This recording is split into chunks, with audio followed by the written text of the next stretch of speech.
on a mission to interview women and the occasional token man about how their passion and purpose have collided to create healthy relationships and profitable businesses.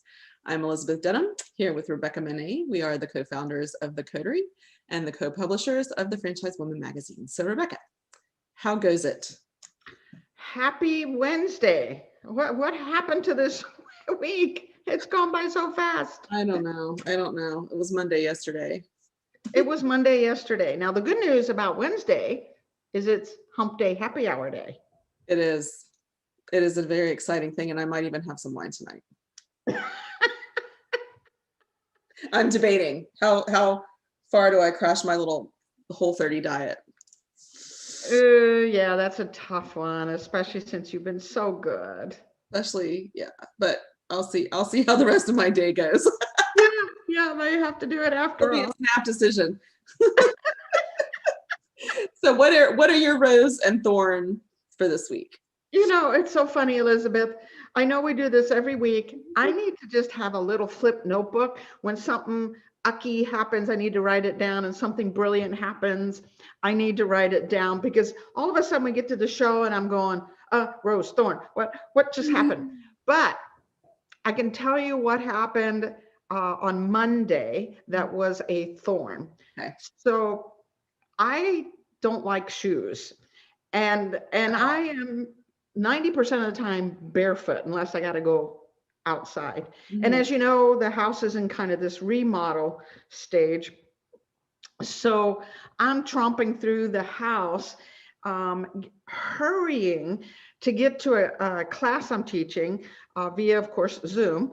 And I'm tromping through the house, and all of a sudden I step on something, and I'm thinking it's just a piece of debris, wood, whatever it is, right?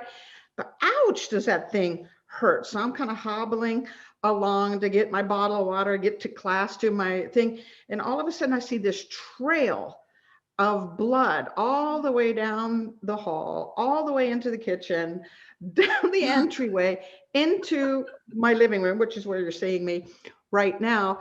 And I am bleeding like a stuffed pig. It turns, and I rub the bottom of my foot.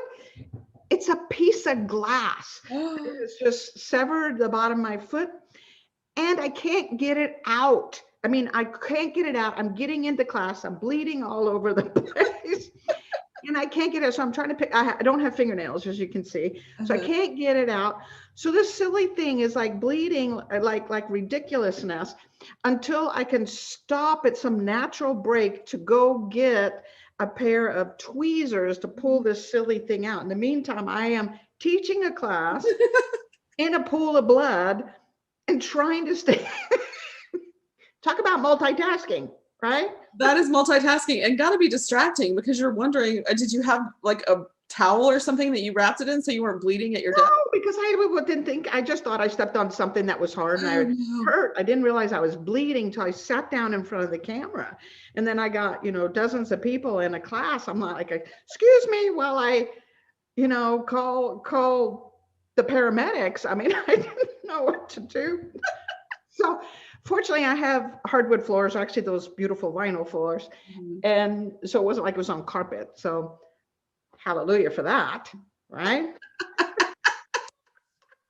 So you could just sponge up the pool of blood or towel it off or something. Yeah, break and pull out the chunk of glass that was stuck in my foot. This is not good. This is not I don't love your thorn this week. Literally a thorn. Yeah, literally it was a glass thorn. So my rose, as you know, I live on a golf course, hole number 6, right out the window, right there. And it's been gorgeous. It's been in the 50s here. So I'm getting to watch people golf and be out in the sunshine, making new neighbors, and so that to me is, I love the idea that people are out there doing something physical and active and enjoying their day. Now I'm envious, but that's a thorn. We're talking about a rose right now. So, so I like that they're out there doing fun stuff, and that it's warm enough that they can do so the first week of February. Yeah. I mean, that is kind of nice. Although here, that's not uncommon. I know. We're I'm in Arkansas outside here most life is different here. Yeah. I mean, I would definitely be excited about that. Seeing Yeah. some people, seeing some humans outside. Seeing humans right outside my window. They're a little distracting, especially if they're good looking. But, you know, That's a whole other thorn we could that's a talk whole about. different story. We'll I talk mean, about the that another rose. time. It's a whole other rose. Yeah. Another story, right? Window shopping with the golfers as they I'm go by. shopping for a husband. That's what I'm doing. A husband for me, not somebody else's husband. Husband for me. Well, that could get thorny. I mean, you're just That all could over get the really place thorny. today. We're not going there. So, how about your rose and thorn this week? Well, it's been going by so quickly. I've had the same problem. It's hard to figure out exactly what has happened this week, really. But I think my rose is my friend Allison came over last night. We have chairs in our bedroom that are on opposite sides of the wall. So every now and then she'll come and we'll sit in there away from the rest of the family because we're trying to be careful. But we just had a great conversation. I mean, when you find that person, I haven't, Alabama's been a weird place for me in terms of finding a social connection and moving away from my hometown 8 years ago. It's just been a lot of ups and downs. And so I finally have this person here that is one of those unconditionally supportive people. So being able to just last night, and we were doing some work because she's going to start working on the magazine with us, but we also were just talking, and the value that we have found in each other to get us through, the ups and downs of the week, and just know that it doesn't really matter if we cancel on each other or if we show up or whatever, it's just always going to be there. So that's been a recent acquisition of mine in my friend world. I'm gonna call her an acquisition, and it's been a long time coming. And there's nothing more beautiful than a friend that loves you unconditionally and has your back, which honestly is a lot of why we started the Coterie for Women, because we are more isolated and we need a community of women that will come alongside of us and love us unconditionally and support us and have our backs. And Allison is that person for you right there locally. Thank goodness. Yeah, I mean, you're that person digitally. Yeah. One day, maybe we'll meet in person. So this has been a really good year for me in terms of relationships. And I think that, partnering with you, and it's such a cohesive, path that we've both been on that finally intersected at the right time in the right space. And then being able to find her and kind of bring her into some of the things that we're looking to do, and perspectives that are similar and goals that are aligned. And it feels like in that realm of my life, the stars have started to align. I've met a lot of amazing women that I wish I could know better. So many people that we've interviewed. I talked to Laura Spalding the other day, and she and I just always have a good conversation. And we were talking about books that we were reading. I mean, it's so gratifying when you feel filled up by the conversations that you're having. And I feel like I'm getting that. Oh, we have some great, Shane Evans, we just spoke with Shane.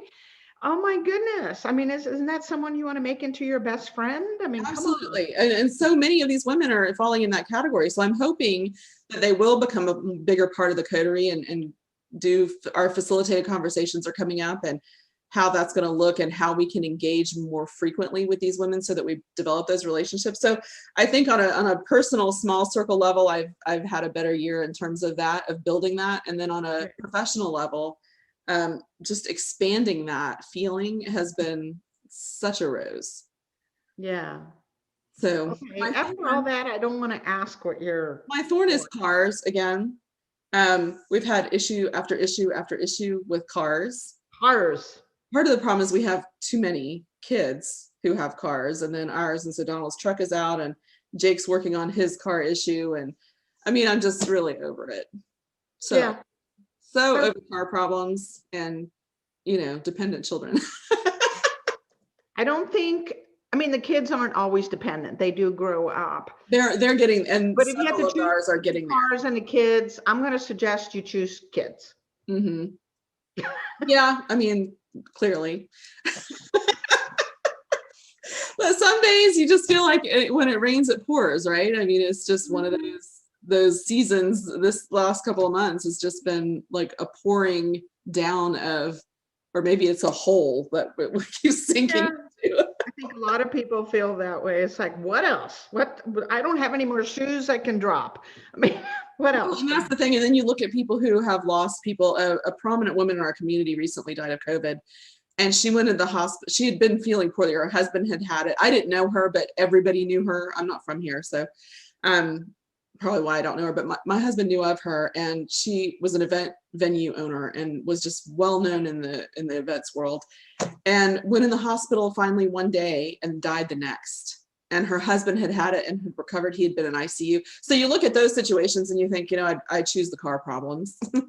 I have to choose. At least my family at this point is healthy. Right. So I have always tried to have perspective when I did disability work. That always, every day I went into work, I got perspective. Like, I think that's everything in life. And someone always has it worse or harder. So I try not to let myself get too down in the dumps over the pit. That's But every right. now and then I just want to say, okay, enough already. So there. Yes. Hold off. I know I'm strong, but not that strong. Give me a break. Right. That's why I wrote an article one time called "I should be granite by now," because everybody always says what doesn't kill you makes you stronger. I'm like, I should be granite. Which my husband then in turn told me wasn't really the hardest stone. No. He's like, that's an inappropriate analogy. He's like, Diamonds are the hardest, aren't they? what is?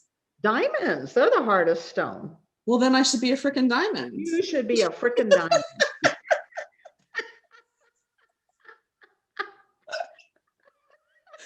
You're right. I think that's a year we probably all feel like we should be diamonds by now. It's just been That's right. one thing after the other in one way or the other. So onward. What are you going to do? Till next week. Yeah, we'll see if the pit continues or we come up roses, right? Right. All right. So tune in. We will see you next week.